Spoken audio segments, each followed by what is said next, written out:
느부갓네살은 주전 562년에 죽습니다. 이제 이야기의 시점은 벨사살이 다스리던 바벨론의 마지막 시기로 전환됩니다. 그는 느부갓네살의 교훈을 배우려 하지 않습니다. 벨사살은 예루살렘 성전에서 약탈한 그릇들을 사용해 잔치를 벌이고 그 그릇에 술을 따르고 자기 신들에게 건배함으로써 오만과 우상숭배와 신성모독의 죄를 한꺼번에 저지릅니다. 하나님은 벨사살의 죄를 묵과하지 않으십니다. 교만한 자를 반드시 낮추시는 하나님이십니다. 그 잔치에 알 수 없는 손이 나타나 왕궁벽에 글을 씁니다. 메네메네 데겔 우바르신. 아무도 이 글을 읽을 수도 없고 해석할 수도 없습니다. 그러나 다니엘은 그 글자를 읽고 해석합니다. 그 이야기 속으로 바로 가보시겠습니다. 안녕하세요. 오늘의 만나 가족 여러분, 크리스찬 유튜버 정승일입니다. 주님 안에서 평안하게 안전하게 잘 지내고 계셨나요? 오늘도 변함없이 우리에게 주신 하늘 양식 다니엘 5장 22절로 28절 말씀, 저와 함께 받으러 가보시죠. 벨사살이여, 왕은 그의 아들이 되어서 이것을 다 알고도 아직도 마음을 낮추지 아니하고 도리어 자신을 하늘의 주제보다 높이며 그의 성전 그릇을 왕 앞으로 가져다가 왕과 귀족들과 왕후들과 후궁들이 다 그것으로 술을 마시고 왕이 또 보지도 듣지도 알지도 못하는 금, 은, 구리, 쇠와 나무, 돌로 만든 신상들을 찬양하고 도리어 왕의 호흡을 주장하시고 왕의 모든 길을 작정하시는 하나님께는 영광을 돌리지 아니한지라. 이러므로 그의 앞에서 이 손가락이 나와서 이 글을 기록하였나이다. 기록된 글자는 이것이니 곧 메네 데겔 우바르시니라. 그 글을 해석하건대 메네는 하나님이 이미 왕의 나라의 시대를 세워서 그것을 끝나게 하셨다 하며 데겔은 왕을 저울에 달아보니 부족함이 보였다 하며 베레스는 왕의 나라가 나뉘어서 메대와 바사 사람에게 준바되었다 함이니이다. 아멘. 하늘 양식 잘 받으셨나요? 오만과 우상숭배와 신성모독의 죄 바로 시작하겠습니다. 역사적으로 엄밀히 말하면 벨사살은 느부갓네살의 아들이 아니라 손자인 것으로 파악됩니다. 그가 큰 잔치를 벌이고 있는데 갑자기 손가락이 나타나서 왕궁벽에 글자를 씁니다. 왕이 매우 놀라 바벨론 제국의 지혜자들을 소집해서 큰 보상을 약속하고 그 글자의 해석을 요구합니다. 이 지혜자들은 그 글자들의 의미를 해석하는 것은 고사하고 아예 그 글자를 읽어내지도 못합니다. 왕은 번민합니다. 이때 왕의 어머니가 단 한 사람, 다니엘을 이렇게 소개합니다. 왕의 나라에 거룩한 신들의 영이 있는 사람이 있으니 곧 왕의 부친때에 있던 자로서 명철과 총명과 지혜가 신들의 지혜와 같은 자니이다. 이때 다니엘의 나이가 적어도 80살은 넘었던 것으로 추정됩니다. 그동안 다니엘이 행한 놀라운 일들을 알거나 기억하는 사람도 거의 없습니다. 그 다니엘이 국가적 위기에서 다시 역할을 감당해야 합니다. 왕은 다니엘에게 많은 부와 명예, 권력을 약속합니다. 그런데 다니엘은 그런 것들은 필요 없다고 정중히 사양하며 자신은 자신에게 부여된 역할을 감당할 뿐이라고 말합니다. 다니엘처럼 우리 하나님의 사람들은 우리가 속한 공동체에서 대책이 될 수 있어야 합니다. 최대한 욕심 없이 자신이 맡은 역할을 그저 묵묵하게 담당하는 것이 하나님이 필요하고 세상이 필요한 하나님의 사람의 모습입니다. 이제 다니엘이 그 글자의 의미를 해석합니다. 메네 데겔 우바르신. 여기서 메네 데겔 바르신은 기본적으로 화폐 단위 혹은 무게 단위로 쓰이는 단어들입니다. 다니엘은 이 단어들과 어근이 같거나 발음이 비슷한 단어들을 찾고 집중합니다. 지혜와 기도로 해석의 근거를 끌어옵니다. 메네는 무엇을 세다라는 의미의 동사, 데겔은 무게를 재다라는 뜻을 가진 동사, 바르시는 둘로 쪼개지다라는 의미의 동사와 어근이 같거나 발음이 비슷합니다. 다니엘은 이 단어들을 연결해서 이 암호 같은 글귀의 의미를 풀어냅니다.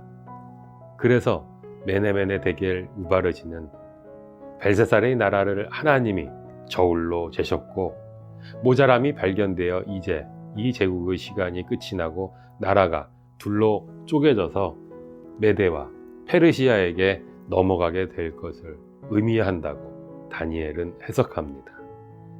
그리고 오늘 본문 5장 30절은 실제로 그날 밤에 벨사살이 죽임을 당했다고 기록되어 있습니다. 그렇다면 어떤 부분이 벨사살 정권의 치명적인 약점이었는가? 하나님의 저울의 함량 미달로 판정된 가장 중요한 결격 사유는 무엇이었는가? 본문에서 발견할 수 있는 가장 유력한 단서는 한 단어로 압축됩니다. 신성 모독입니다. 바벨론 제국의 느부갓네살 왕은 예루살렘을 침략했을 때 성전을 훼손, 파괴하고 성전의 기물들을 가져다가 자신들의 신전, 그러니까 자신들도 거룩하게 여기는 장소에 보관하게 했습니다. 그런데 지금 벨사살 왕은 굳이 그 성물 거룩한 물건들 가운데 금그릇, 은그릇을 꺼내다가 쾌락으로 가득한 술판을 벌리고 있는 것입니다. 느부갓네살 사후에 나라는 기울어가고 있는데 왕족, 귀족 1000명이 모여서 술판을 벌이고 있는 장면을 생각해 보십시오. 우리는 레위기를 통해 잘 알고 있습니다. 하나님이 하나님의 거룩하심에 대한 상징으로 얼마나 성전의 기물들을 정결하게 다루도록 하셨는지를. 그런데 지금 이방 제국의 왕이 그런 거룩한 물건들을 대놓고 모욕하고 있습니다. 신성 모독이 아닐 수 없습니다. 게다가 이 제국의 술판에 참여한 사람들은 술을 마시고는 자신들이 만든 우상들을 찬양합니다. 분명 하나님을 모욕하고 있습니다. 손이 나타나 메네 데겔 우바르신을 쓴 시점이 바로 이 시점입니다. 벨사살 왕은 신성 모독에 대한 대가로 죽임을 당하게 되고 제국은 망하게 됩니다. 다니엘서 2장 4장에서 느부갓네살 왕에게 하나님이 꿈을 통해 전달하셨던 메시지들을 떠올려 보십시오. 사람의 제국을 하나님의 돌이 날아와서 깨뜨려 버리는 꿈, 하늘까지 닿는 거대한 나무를 하늘에서 내려온 한 순찰자가 그루터기만 남겨놓고 베어버리라는 꿈. 모두 권력을 주시는 분은 하나님이시고 권력을 가진 사람들은 그 하나님의 뜻을 따라 권력을 사용해야 한다. 그렇지 않으면 하나님께서 책임을 물어 심판하실 것이다라는 가르침을 담고 있었습니다. 다니엘은 느부갓네살 왕에게 이렇게 진리를 사랑으로 조언하기까지 했었습니다. 그런즉 왕이여, 내가 아뢰는 것을 받으시고 공의를 행함으로 죄를 사하고 가난한 자를 긍휼히 여김으로 죄악을 사하소서.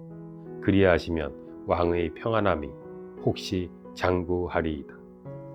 그런데 느부갓네살 왕은 이 조언을 따르지 않았던 것으로 보이고 그래서 왕위에서 내려와 비참한 형편에 놓이기까지 합니다. 그러면서 하나님이 인간의 나라를 다스리신다는 것을 배우게 되었습니다. 하나님이 추구하시는 통치의 원리가 어떤 것인지도 배우게 되었습니다. 다니엘은 이렇게 지금까지 바벨론 제국의 역사, 특히 벨사살 왕의 선대 느부갓네살 왕에게 일어났던 일을 정리해 줍니다. 그러면서 날카롭게 비판합니다. 벨사살이여, 왕은 그의 아들이 되어서 이것을 다 알고도 아직도 마음을 낮추지 아니하고 도리어 왕의 호흡을 주장하시고 왕의 모든 길을 작정하시는 하나님께는 영광을 돌리지 아니한지라. 여기서 핵심어는 이것을 다 알고도입니다. 세상 모든 나라를 통치하시는 분의 뜻을, 그 정치의 원리를 알면서도 따르지 않는 것이 신성 모독이라는 것입니다.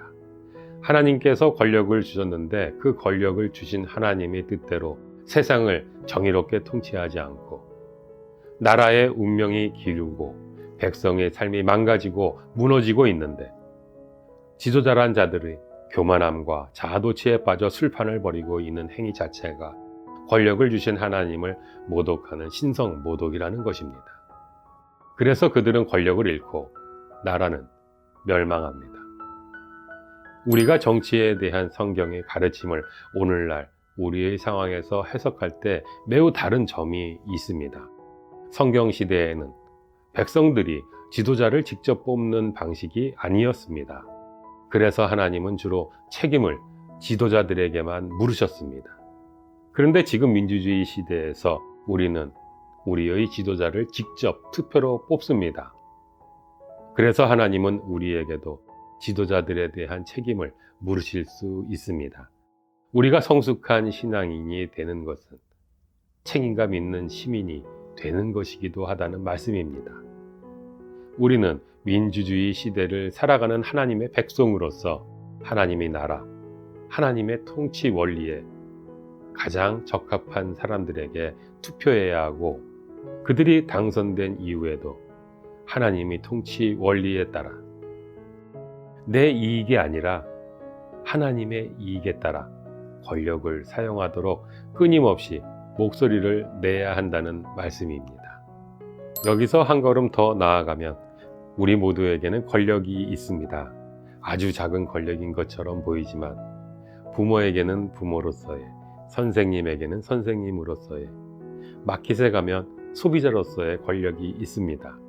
그리고 그 권력은 갑질이나 자신의 이익을 위해 사용하라는 것이 아니라 하나님께서 하나님의 뜻에 따라 사용하라고 우리에게 위임하신 것입니다. 예수께서는 마가복음 10장에서 너희 중에 누구든지 크고자 하는 자는 너희를 섬기는 자가 되고 너희 중에 누구든지 으뜸이 되고자 하는 자는 모든 사람의 종이 되어야 한다고 말씀하셨습니다. 하나님께서 우리에게 주신 모든 권력은 섬기기 위해 존재합니다. 제국의 지배구조, 권력구조는 피라미드의 구조입니다. 그러나 하나님 나라에 있어서 권력은 늘 역삼각형 구조의 제일 밑에 낮은 곳에 있습니다. 높아 보이는 사람이 사실 낮은 것입니다. 아니, 낮아져야만 하는 것입니다. 권력을 가지니까 힘이 있어 보입니다. 하지만 그 힘은 결국 자신이 아니라 공동체를 섬기기 위한 것입니다. 그렇게 하나님 나라에서의 높아진다는 것은 낮아져서 섬기기 위해서입니다. 사랑하는 여러분, 하나님이 우리에게 주신 모든 것은 누군가를 돕기 위해 주신 것입니다. 그러면 손해일까요? 그렇지 않습니다. 하나님께서 내게 주신 것을 누군가를 위해 사용해서 그 사람이 행복할 수 있다면 바로 그것이 우리에게 가장 큰 행복입니다. 그렇게 하나님의 뜻을 우리 일상에서 이뤄가는 우리 모두가 되기를 주님의 이름으로 당신을 축복합니다. 우리가 자주 부르는 행복이라는 찬양의 가사입니다. 내게 주신 작은 힘 나누어주며 사는 삶, 이것이 나의 삶의 행복이라. 그 행복을 누리시는 한 주간의 삶이 되시길 기대하고 소망합니다. 저는 다음 주에 뵙겠습니다. 감사합니다.